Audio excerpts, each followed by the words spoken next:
Alors, les amis, là, je suis trop content. Je suis trop content de vous faire cette vidéo parce que je vais me faire un plaisir monstre. Étant fan de science-fiction, je vais pouvoir faire des inserts de grande qualité. Sarah Connor. C'est à côté. Bon, Simon, va falloir me le vendre, ce film, hein. Je vais donc vous parler de cette tendance qui, par la conjonction de plusieurs avancées technologiques, va et a déjà commencé à devenir une méga tendance. Tadam! La robotique. Je vais donc commencer par vous donner un exemple. Un exemple spécifique, la fabrication dans le noir, le light-out manufacturing, est une approche de fabrication où les usines sont entièrement automatisées et n'ont besoin d'aucune présence humaine sur place. Ainsi, les usines peuvent fonctionner avec les lumières éteintes. Jour. Nuit. Monsieur Lacouille, je vous en prie, à la longue, ça devient casse-pied. Peu nombreuses sont les usines capables d'une production dans le noir et très peu d'entreprises adoptent pleinement cette politique. Cependant, on peut prendre l'exemple de l'usine des robots pour l'entreprise Fanuc. Le constructeur de robots japonais a maintenu une politique d'usine dans le noir depuis 2001 et des robots construisent d'autres robots à une vitesse de 50 par période de 24 heures. Ils peuvent continuer sans surveillance jusqu'à 30 jours. Non seulement l'usine est dans le noir, mais on a éteint la climatisation et le chauffage. On va rajouter que 1. Les robots ne prennent pas de vacances, ne sont jamais malades, ils n'ont pas de doute existentiel. How dare you! Et en plus, ils sont jamais de mauvaise humeur. Alors, les robots. Les robots, ça commence par les premiers mécanismes. Ensuite, ça devient un peu plus complexe, grâce à l'horlogerie. Et de l'horlogerie, on continue sur les automates. Et le XXe siècle, le XXIe siècle, ça nous emmène dans la cybernétique, l'intelligence artificielle, les rovers. Donc là, c'est les robots explorateurs qu'on envoie dans l'espace. Les animaux robots, les robots humanoïdes, les exosquelettes, les robots chirurgiens qu'on utilise déjà actuellement. Les drones, malheureusement, qu'on utilise énormément pour la guerre. On a eu l'exemple en Arménie, en Ukraine, en Israël. Donc, dans la fabrication, les robots sont utilisés pour assembler des voitures, des smartphones, d'autres produits électroniques. On peut aussi parler des semi-conducteurs et des machines de lithographie. Les robots peuvent contribuer à améliorer la qualité et la précision des produits, réduire les coûts de production, mais aussi la sécurité, parce que les robots, ils vont faire des tâches qui peuvent s'avérer dangereuses pour les êtres humains. Dans la logistique, les robots sont utilisés pour trier les colis, charger les camions, déplacer des marchandises, contribuer et améliorer l'efficacité de la vitesse de la chaîne d'approvisionnement. On notera la dernière publication d'Amazon. Donc sur sa dernière publication, Amazon prévoit d'utiliser des robots pour préparer les commandes. Bien sûr, les salariés sont inquiets de se faire grand remplacer par les robots. Oh, comme c'est bizarre! Et concernant les robots, on l'a vu dans la dernière vidéo sur Alibaba, sur la partie logistique, que Kenao, par exemple, est très robotisé. Dans la santé, les robots sont utilisés pour effectuer des chirurgies précises et moins invasives. Vous avez le robot chirurgical Da Vinci, en hommage à Léonard de Vinci. Développé et vendu par l'entreprise américaine Intuitive Surgical, qui est une pépite, une entreprise de croissance, bien sûr, qui a des PER qui sont complètement fous. Les robots ménagers, par exemple, les premiers, on va dire, robots ménagers automatiques qu'on a eu, c'est par exemple les machines à laver le linge, les machines à laver la vaisselle, qui maintenant font partie de notre quotidien. C'est les premières automatisations qu'on a connues et qui sont rentrées dans notre quotidien. Maintenant, on commence à avoir des aspirateurs qui se déplacent tout seuls la nuit, et on aura probablement des évolutions qu'on n'avait même pas imaginées. Donc voici les exemples concrets de l'arrivée de la robotisation dans nos vies. Et il y a eu une accélération.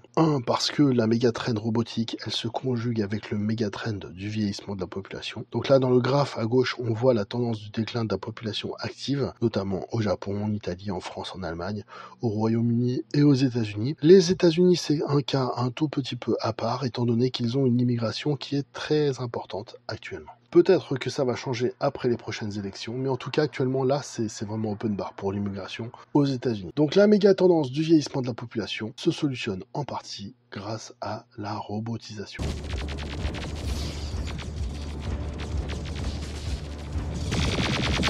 Dans l'industrie en particulier. Et donc les marchés avec la plus grosse industrialisation en termes de robots, vous avez la Chine, le Japon, les USA, la Corée, l'Allemagne. Comme par hasard, c'est des pays qui sont en train de vieillir de façon importante. Change is not a destination, just as hope is not a strategy.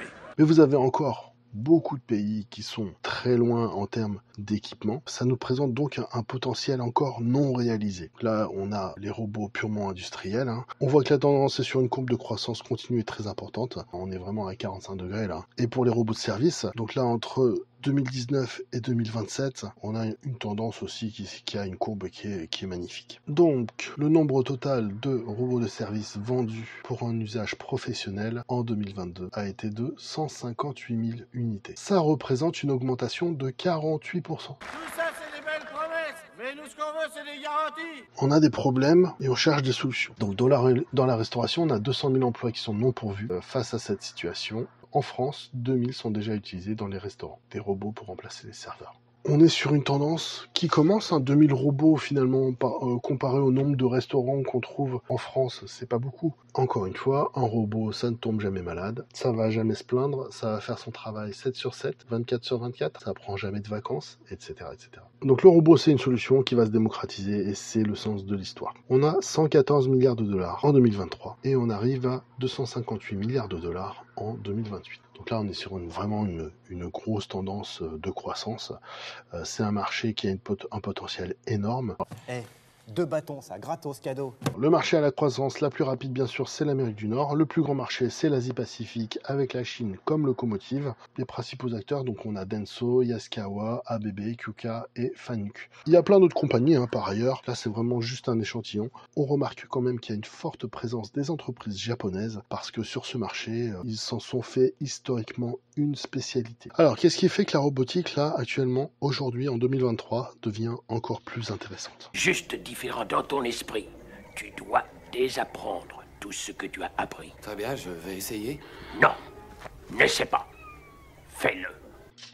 C'est parce que vous avez des robots qui vont être équipés d'intelligence artificielle. C'était déjà le cas, c'était déjà dans la tendance. Mais là, on a un momentum avec une grande communication par rapport à ça. Alors, le machine learning est essentiel à la capacité des robots équipés de l'intelligence artificielle d'apprendre et de s'améliorer progressivement dans l'exécution de leurs tâches. Ça leur permet d'utiliser des données en temps réel, des informations contextuelles obtenues grâce à leur expérience pour développer de nouvelles voies et capacités d'apprentissage.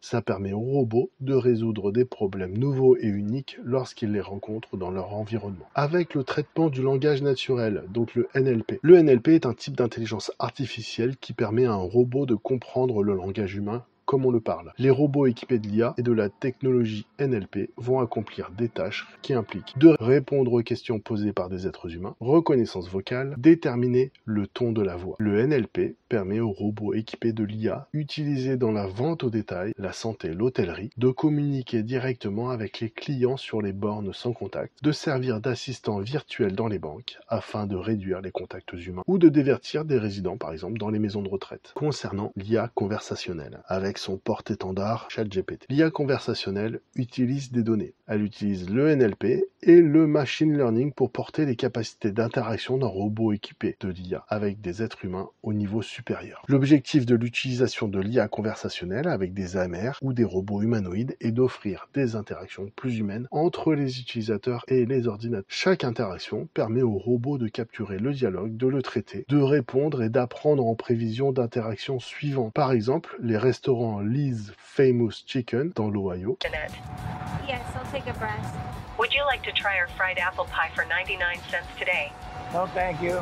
Hi Auto seamlessly integrates with the existing headset system and can be easily modified and controlled by management. Hi Otto, we are out of Famous for 10 minutes. Qui étaient confrontés encore une fois à une pénurie d'employés, ont commencé à utiliser une solution d'IA conversationnelle pour accueillir les clients au point de retrait, répondre aux questions sur les articles du menu et prendre des commandes. Alors, on va parler de AlphaGo. Mais le jeu de Go, c'est une complexité supplémentaire. Ouais. Et si j'ai une chance de gagner, je vais aller creuser autour, entre guillemets. Et on s'est rendu compte que c'était extrêmement efficace. Et donc, ils ont battu le champion du monde, Lee Sedol. Et depuis, ils sont devenus absolument imbattables. Et c'est là que beaucoup de gens se sont dit, ah oui, c'est quand même... on a quand même franchi une étape particulière. Là, on a le marché global de la robotique. Donc, on peut constater qu'il va faire x4 sur un scénario de base et beaucoup plus avec un scénario optimiste. Nani ? Donc vous avez les robots de service professionnel mobile. Ça peut être des robots qui vont faire du service, des robots par exemple taille-haie, des robots de mobilité, pourquoi pas des robots qui vont couper les cheveux ou vous faire la cuisine, à cuire des gens. Ensuite vous avez les robots conventionnels, les cobots. Donc ça c'est tout ce qui va être amélioration des capacités de production dans l'industrie, des lignes de production. C'est une classe qui est déjà bien présente, mais par la suite ça va se démultiplier. Et pour les conventionnels, les robots conventionnels, on est à 3 en 2023. Les prévisions sur 2030, sur un scénario de base, c'est du x10. Sur un scénario optimiste, on est à 50, donc là c'est du x13. C'est quand même sacrément bien. De la même manière pour les véhicules, donc par exemple on a dans la vidéo que j'ai faite sur Baidu, le Google chinois, vous avez le principe des véhicules autonomes, et on sait que les véhicules autonomes, c'est en développement partout dans le monde, notamment en Chine, dans pas mal de villes aux États-Unis. C'est en cours là, c'est une réalité qui est déjà en place. Donc pour les robots industriels, on en a parlé. Là, on a les robots de service qui seront stationnaires, donc c'est des demandes, c'est des bornes d'accueil, des robots tickets, des robots qui vont servir spécifiquement sur des zones spécifiques stationnaires. Et les end effectors, donc ça c'est les devices qui sont attachés aux robots qui vont permettre d'interagir avec une tâche. Par exemple, vous avez un bras, le end effector, c'est la partie qui va effectuer la préhension. On est sur un momentum qui est favorable à la robotique. Et pourquoi c'est le moment d'investir? Parce que ce méga-trend, il va nous emporter. Dans 10 ans, on sera déjà dedans jusqu'au cou et on se dira « Ah, si j'avais investi dedans ». On sait que ça va arriver, on sait que c'est en cours. Pour beaucoup, c'est encore de la science-fiction.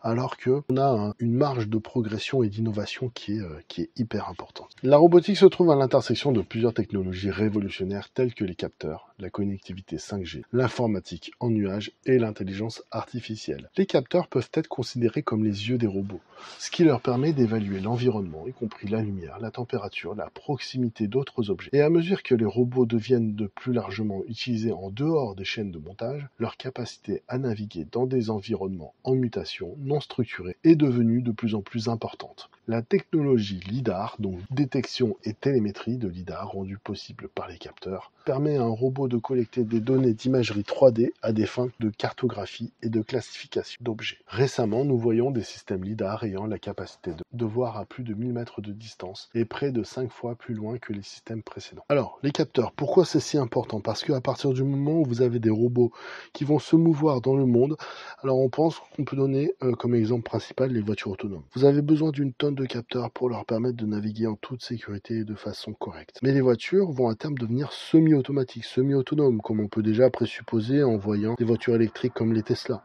ou les autres voitures qui gèrent automatiquement les distances de sécurité, le maintien dans une file, à une certaine vitesse. Voilà, c'est une des premières utilisations. Globalement, dans toute la robotique, on va avoir besoin de capteurs. Donc une entreprise, par exemple, qui crée des capteurs industriels, c'est Keyence. C'est une entreprise japonaise qui fait des capteurs. Je vous invite à regarder ce qu'elle fait actuellement. Elle est un peu chère, elle est un peu surévaluée. Ça peut être pas mal de mettre cette entreprise dans une watchlist. Il y a aussi Denso Corporation. Plus proche de nous, vous avez l'entreprise Valeo qui fait des capteurs LiDAR. Voilà, n'hésitez pas à chercher sur internet des entreprises qui font des capteurs. Il faut imaginer que tout ça, ça va être des besoins qui sont immenses. Le cloud, l'informatique en cloud et la connectivité 5G permettent aux robots de traiter, d'accéder à davantage de données. Pour que les robots atteignent leur plein potentiel, putain, il est fort ce con. Ils doivent être autonomes et être contrôlés de n'importe où. La puissance de calcul massive requise par les robots sophistiqués nécessite le cloud, car le matériel physique nécessaire pour stocker des données localement à l'intérieur du robot serait peu pratique du point de vue de la conception et du coût. Le robot doit donc être capable de parler avec le nuage en temps réel en transférant de grandes quantités d'informations à faible latence. Ce qui signifie que les réseaux 5G permettent davantage d'échanges de données et de capacités. Avec 70% des entrepôts construits avant le 21e siècle, les entrepôts doivent entreprendre des dépenses importantes en infrastructure numérique pour permettre aux flottes de robots de communiquer. Et en fait, la consommation d'énergie du secteur industriel pourrait croître 2 fois plus vite que n'importe quel autre secteur immobilier au cours de la prochaine décennie.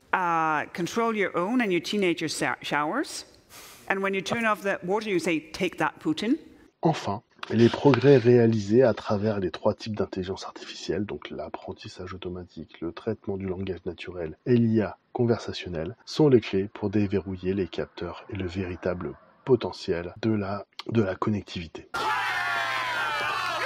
L'apprentissage automatique permet aux robots d'utiliser des données à partir d'expériences antérieures pour développer de nouvelles capacités et résoudre des problèmes uniques. Donc la PNL permet aux robots de comprendre le langage humain. Elle est exploitée dans toutes les industries telles que le commerce de détail via des kiosques de départ sans contact ou des haut-parleurs intelligents à la maison.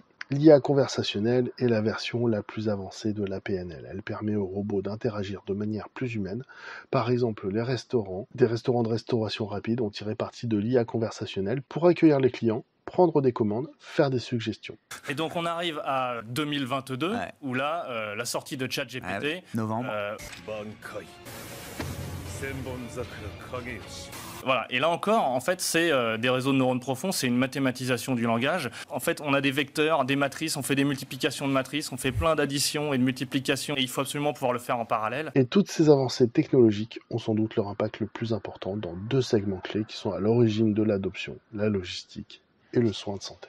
Deux segments clés de l'économie qui sont à l'origine de l'adoption de la robotique. Étant donné que le temps d'attente prévu sur les commandes de commerce électronique a diminué de semaines en jours à quelques heures, les entreprises doivent trouver des moyens sûrs et rentables d'automatiser les entrepôts. Aujourd'hui, les robots sont largement utilisés pour déplacer les stocks dans l'entrepôt de manière efficace et sûre. Ces robots, connus sous le nom de RAM, sont comme des voitures autonomes. À l'avenir, les robots seront exploités pour la cueillette des commandes, qui est le fait de trouver l'article à l'intérieur de l'entrepôt et de l'amener à la station d'emballage. Les humains ne sont pas particulièrement bons à la cueillette. En outre, les robots réduisent les taux d'erreur d'entrepôt jusqu'à 67%. En outre, ils aident à remédier aux blessures causées dans les entrepôts. Aujourd'hui, plus de 200 000 accidents non mortels par an dans les entrepôts américains. Et les coûts financiers pour les entreprises sont de 84 millions d'euros par semaine. De même, les soins de santé pourraient voir plus de robots avec une utilisation croissante en chirurgie, en soins infirmiers et en nettoyage. Donc les procédures chirurgicales assistées par robot offrent des avantages aux médecins et aux patients et ont tendance à améliorer les résultats. Typiquement, un robot chirurgical aura un bras avec une caméra, donnant au chirurgien une vue de la zone affectée jusqu'à 10 fois le grandissement par rapport à l'œil humain. Un deuxième bras robotisé tiendra des instruments chirurgicaux, ce qui permettra d'atteindre un degré de précision et de stabilité impossible avec les mains humaines. Les incisions plus petites qui en résultent améliorent les résultats, raccourcissent le temps de récupération, la récupération de la douleur, de la perte de sang et des cicatrices. La chirurgie robotique est devenue particulièrement importante pour les procédures urologiques et gynécologiques, qui représentent aujourd'hui la moitié des processus robotiques. Au niveau mondial, environ 3% des interventions chirurgicales sont réalisées de manière robotisée, ce qui laisse une énorme piste de croissance. Donc là, hyper important, le coût moyen des robots industriels a chuté de 50% au cours des 30 dernières années, ce qui a permis d'accroître l'accessibilité financière de l'adoption avec l'inflation des salaires à un niveau record. Le coût de la rentabilité pour les nouvelles installations de robotique a chuté de façon spectaculaire. Et contrairement aux préoccupations populaires, les robots ne sont généralement pas utilisés pour remplacer les ouvriers d'usine. Parce que, mais oui, bien sûr, mais plutôt pour libérer ses employés, pour se concentrer sur des tâches où ils ajoutent plus de valeur. Le prix des robots industriels en unité de prix. Et ensuite, vous avez le coût du travail à l'heure. Vous voyez que ce gap se creuse de plus en plus, ce qui ne peut que accélérer l'adoption des robots dans la production industrielle. Donc en tout cas, le robot nous amène des capacités énormes. On peut penser aux exosquelettes, aux drones. En fait, c'est hallucinant. Les drones se sont insérés dans notre vie. Avant, les drones, c'était très exceptionnel. Maintenant, on s'en sert pour tout et n'importe quoi, par exemple. Pour faire des super films. On s'en sert même pour faire des feux d'artifice, sans feux d'artifice, bien sûr. Bientôt, pour les livraisons, d'ailleurs, c'est déjà le cas en Chine. On sent qu'il y a une adoption. On sent que les innovations techniques ont permis l'arrivée de tous ces nouveaux produits. On est vraiment dans un momentum qui est complètement à l'accélération de ces phénomènes. C'est un mouvement qu'il ne faut pas galvauder, c'est intéressant d'investir dessus. Là, je vous ai fait une petite sélection rapide des entreprises qu'on peut trouver sur un ETF robotique et intelligence artificielle. Donc bien sûr vous avez Nvidia, Intuitive Surgical, donc vous avez pas mal d'entreprises qui valent le coup. Mention spéciale pour AutoStore qui a pris une grosse claque là dernièrement avec des résultats au Q2 qui étaient plutôt mauvais, donc peut-être jeter un coup d'œil au Q3 pour guetter un retournement de tendance. Donc Yaskawa, Keyence, Fanuc, BB, Rockwell Automation, je vous conseille de jeter un coup d'œil sur cette entreprise, c'est un truc de malade aussi. Voilà, je vous ai mis une petite liste avec plein de boîtes. Il y en a qui sont vraiment à jeter, hein. Par exemple, au cadeau, je crois, c'est une boîte qui est catastrophique. Donc voilà, vous fiez pas à l'ordre des entreprises dans ce tableau. Voilà, et vous avez les ETF sur DeGiro, investir dans des ETF robotiques. Donc là, vous avez 4 ETF. Si vous avez envie d'y jeter un coup d'œil ou tout simplement de prendre un ETF sans vous prendre la tête sur la robotique. Les emails, arrobase, adresse, nanana. L'intelligence artificielle, le cloud, la 5G ont été des accélérateurs hyper importants. Voilà, mon but, c'est de vous présenter ce méga trend qui, de mon point de vue, dans la dizaine d'années qui arrivent, va être vraiment très très présent. Et donc bouleverser nos vies d'une certaine manière. Donc je voulais vous présenter un secteur qu'il faut, de mon point de vue, surfer, qui est déjà la croissance de demain. Regardez, certaines entreprises ont déjà des valorisations qui sont complètement folles. En cherchant bien, il y a moyen de trouver des entreprises intéressantes et tout du moins d'avoir des entreprises en watchlist et au moindre éternuement de marché, il faut se jeter sur ces boîtes qui vont, j'en suis sûr, dans le futur faire des résultats magnifiques. Alors n'hésitez pas à mettre un like, un petit pouce, un abonnement, ça fait plaisir les abonnements, s'il vous plaît, si vous... Ça fait plaisir les abonnements. Si vous avez écouté jusqu'à maintenant, c'est que ça vous a plu. Donc abonnez-vous à ma chaîne. Je vous en remercie d'avance. Je suis tout petit, j'ai une petite chaîne indépendante et j'essaye d'avancer. Bien sûr que j'ai besoin de votre aide. Sur ce, je vous laisse avec la vidéo bonus et je vous dis à bientôt.